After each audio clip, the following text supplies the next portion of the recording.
Hi, hello, welcome back to Visu Photoshop Tutorials. இன்னைக்கு வீடியோவில் என்ன பார்க்க போகிறோம் அப்படின்னா, இப்போ நம்ம மெயிலிருந்து இல்லை வாட்ஸ்அப்லேருந்து ஃபோட்டோஸ்லாம் வரும் இல்லையா, நம்ம டவுன்லோட் பண்ணி ஃபோட்டோஷாப்பில் ஒர்க் பண்ணுவோம். அப்படி டவுன்லோட் பண்ணும்போது, அதாவது மெயிலிருந்து வாட்ஸ்அப்லேருந்து டவுன்லோட் பண்ணும்போது சம்டைம்ஸ் ஃபோட்டோஷாப்பில் டைரெக்டாக ஓப்பன் ஆகாது, குட் நாட் ஓப்பன் வரும். ஸோ அதை எப்படி நம்ம டவுன்லோட் பண்ணதை எப்படி ஃபோட்டோஷாப்புக்குள்ளே கொண்டுட்டு வரது அப்படிங்கிறத பார்க்கலாம். இப்போ இந்த டெஸ்க்டாப்பில் போட்டு வச்சுருக்கேன் இல்லையா ஃபோட்டோ, அதை ஃபோல்டராகவே செலக்ட் பண்ணி ரைட் கிளிக் கொடுங்க.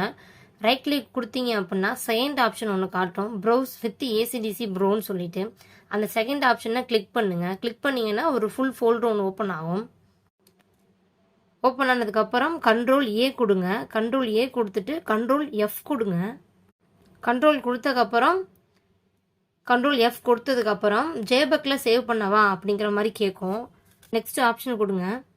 அந்த ஃபோல்டர் ஓப்பன் ஆகிறதுக்கு என்ன பண்ணணும்னா, சைடில் ப்ரௌசர் இருக்கு இல்லையா, அதை கிளிக் பண்ணிங்கன்னா நீங்கள் எங்கே அந்த ஃபோட்டோ போட்டிருக்கீங்களோ அதுக்குள்ளேயே இன்னொரு ஃபோல்டர் போட சொல்லும். அதில் ஒரு ஃபோல்டர் போட்டுக்கோங்க.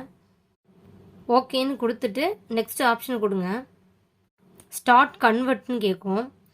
அப்படி கேட்டதுமே நீங்கள் ஸ்டார்ட் கன்வெர்ட்டை கிளிக் பண்ணீங்க அப்படின்னா அந்த ஃபைல்ஸ் எல்லாமே ஜேபெக்காக கன்வெர்ட் ஆகிட்டு இருக்கும். கன்வெர்ட் ஆகி முடிச்சதுக்கப்புறம் ஃபினிஷ்னு வரும். அதுக்கப்புறம் இந்த நீங்கள் ஃபோல்டரை க்ளோஸ் பண்ணிக்கோங்க. இப்போ பாருங்கள், இப்போ நம்ம டெஸ்க்டாப்பில் போட்டு வச்சுருக்கோம் இல்லையா, அந்த ஃபோல்டருக்குள்ளே போகிறேன். இன்னொரு ஃபோல்டர் இருக்குது பாருங்கள். அந்த ஃபோல்டருக்குள்ளே நம்ம இப்போ கன்வெர்ட் பண்ண ஜேபெக் ஃபைல் சேவில் இருக்கும். இப்போ இந்த ஃபைலையும் இப்போ ஆல்ரெடி கன்வெர்ட் ஆகாமல் இருக்குது பார்த்தீங்களா ஃபோட்டோஸு, அந்த ஃபோட்டோஸை நான் ஃபோட்டோஷாப்பில் இழுக்கிறேன் பாருங்கள். அதே தான் குட் நாட் ஓப்பன்னு வரும். இப்போ நம்ம கன்வெர்ட் பண்ணி வச்சுருக்கோம் இல்லையா நியூ ஃபோல்டர் போட்டு, அந்த ஃபோட்டோவையும் ஓப்பன் பண்ணி காட்டுறேன் பாருங்கள், ஓப்பன் ஆகிரும். ஸோ நெக்ஸ்ட் டைம் நீங்கள் இது மாதிரி மெயில்லையோ இல்லை வாட்ஸ்அப்லேயோ ஃபோட்டோஸ் வருது, அது ஓப்பன் ஆகலை அப்படின்னா இந்த ட்ரிக்கை ட்ரை பண்ணி பாருங்கள்.